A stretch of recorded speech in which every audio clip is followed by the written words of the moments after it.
आप सभी का स्वागत करते हैं भोजपुरी इंटरटेनमेंट के चैनल पर। आगे एक बार फिर बहुत ही बवाल, बहुत ही धमाकेदार भैया गाने के अपडेट को लेकर।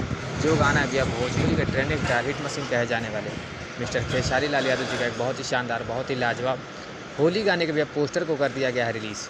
जैसा कि आप सभी लोग स्क्रीन पर देख पा रहे होंगे, जिस शानदार और लाजवाब भैया होली सॉन्ग का नाम है चोली भीग जाता।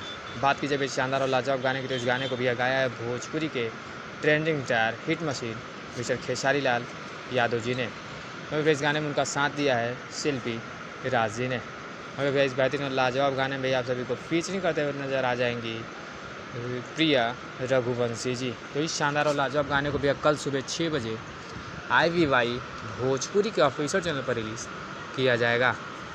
तो इस बेहतरीन और लाजवाब गाने के बाद टीज़र को रिलीज़ कर दिया गया है। अभी तक यदि आप लोगों ने टीज़र को नहीं देखा है तो ज़रूर जाकर देखें भैया। टीज़र बहुत ही शानदार और बहुत ही लाजवाब बनाया गया है। इसी से भैया आपको अंदाज़ा लग जाएगा कि गाना का वीडियो क्वालिटी बहुत ही शानदार और बहुत ही लाजवाब होने वाला है। तो कल सुबह 6 बजे आप सभी लोग रहिए तैयार, एकदम बवाल धमाल मचा दीजिए, क्योंकि गाना बहुत ही शानदार, बहुत ही लाजवाब होने वाला है। तो फिर मिलेंगे ऐसे ही बवाल और धमाकेदार अपडेट को लेकर। तब तक जय हिंद, जय भोजपुरी।